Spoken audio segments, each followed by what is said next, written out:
Welcome back. This is MC Codger here on episode 11. And, boy, it's daytime out, but boy, is it raining. And you can hear, sounds like a zombie back there somewhere. Hope we don't have to deal with him, but I've got my trusty steel sword in case I do. What I want to do today is see if we can build us a couple of boats and do a little exploring and see what we can find by boat. Nice thing about exploring by boat is you can go pretty fast in a boat. Problem with exploring by boat is boats are pretty fragile, so I'm going to make 3 of them. Because you can be out there exploring in your boat, and all you got to do is just hit a squid wrong or go a little bit too fast into the shore, or you can even hit a lily pad, and there goes your boat. Boom. And then you got to hopefully have another boat. So we're going to have us another couple of boats. For exploring, I want to make sure I've got enough food. I got 5 steaks. I think that'll do me for a bit. Food-wise, I've still got some weapons, and I got a few tools. So, okay. I think we're ready to try and go exploring here. Boy, it sounds like... Looky there! There he is! Let's see if we can deal with him first off. Hey, you! Come back here! Come back here! So I left-click with my mouse. Oh, he got me! He got me! He's getting me! He's getting me! Hit him again! Hit him again! Okay. And he drops experience points, which is good. We'll get to that later when we need to do some enchanting. And drops rotten flesh. A lot of good that does. Oh my, look. There's a... Oh, don't shoot at me. Don't shoot me. Don't shoot me. What are you doing? Stop. Stop. I'm going to drown here. Oh, goodness. Okay. Dealt with him. Skeleton. Look at that. That hole, remember, was left when that creeper done blowed up in the shore. I said when he blows up in the water, he doesn't do much damage. Well, he did some damage to the shore anyway. So let's put our boat down. Select our boat here. Drop it down. Right-click to place it, and then just get a little closer, and I right-click on it, and then I'm in it all of a sudden. Then I just use my controls as though I was walking. W and the D and the A for steering. And I'm sailing in my boat. And as you can see, I'm going fairly fast. For some reason, my system's a little laggy today. I'm not going as fast as I usually do, so I'm not sure what's going on with that lag in my system. But I use my mouse to turn. And I'm just kind of going along the coastline here. I can let go of my W key and kind of turn my head, and then I can explore the coastline without heading that direction. And go back and just be sure you don't hit the shore too hard, because these boats are really fragile. It reminds me of a boat that I made with my middle son back when he was in high school. Told you I was a codger. And, don't hit the shore. We made it out of a single 2x4. Cut it into very tiny, tiny strips. And stretched it over. I did use a 2x6 at the rear. And then I used a piece of 4x4 for a prow that I kind of shaped into the shape I wanted. Let's see what we got over here. And we stretched sheets over it, covered them with fiberglass resin, and it was a tiny boat. Oh, look, there's something I want. He painted it green.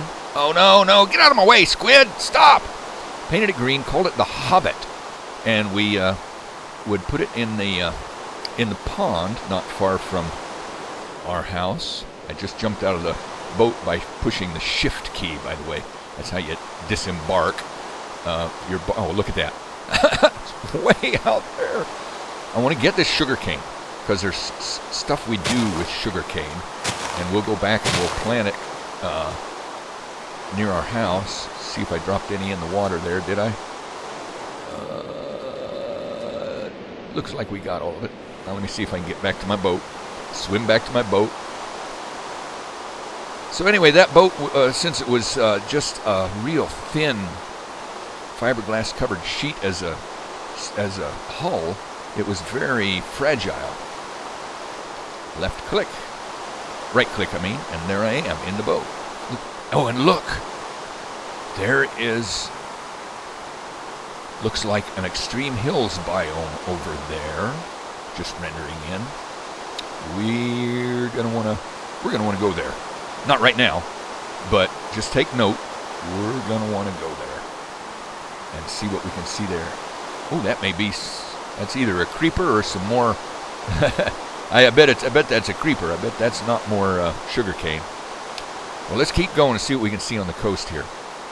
But that, the Hobbit, the little boat that my son and I made, was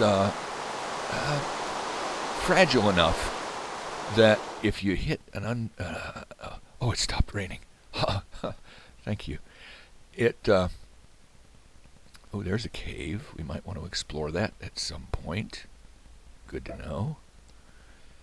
If you'd hit a submerged branch, turned up at just the wrong angle, it'd put a hole right in the hull of that boat. And so I compare that boat in the real world, the Hobbit.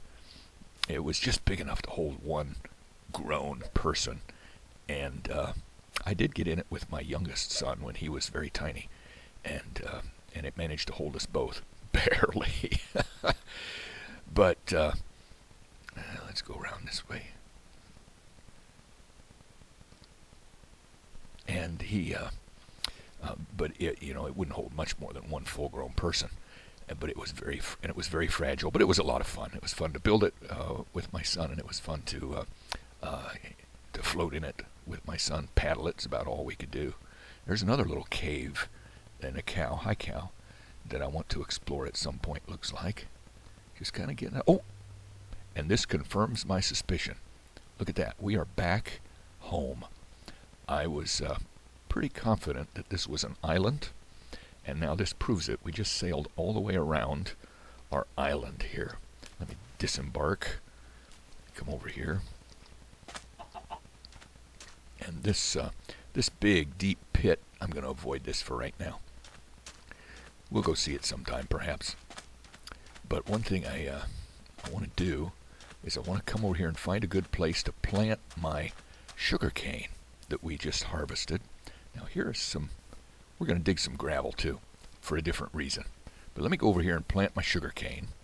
All I do is right-click the sugar cane. It has to be next to water. You can't grow it over here. It's not going to work. You can't till it with a hoe and plant it unless you're right next to water.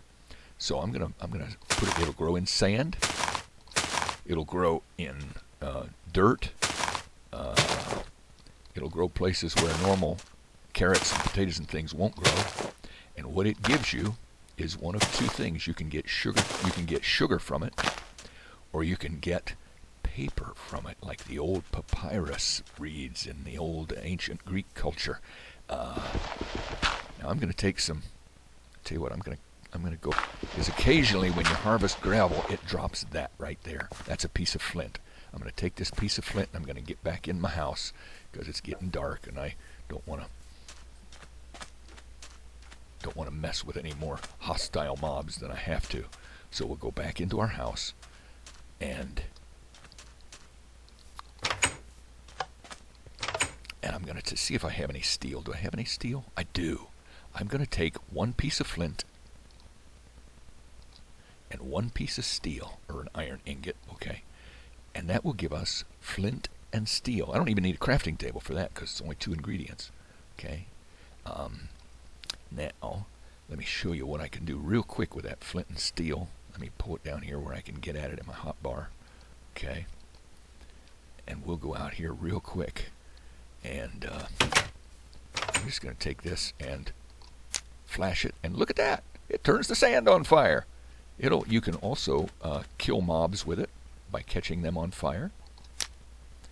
And you can make a bonfire with flint and steel. That's pretty cool. Now, as you can see, it doesn't last terribly long. Your fire, you better be quick with those marshmallows, because it doesn't last real long before it goes out. But it's a handy thing, flint and steel, and I want to show you that before we end this day and end this episode. So this is MC Codger here saying you can hit like and subscribe if you want. And thank you for exploring with me today. And we'll see what we do the next time in episode 12. So until then, we'll see you next time.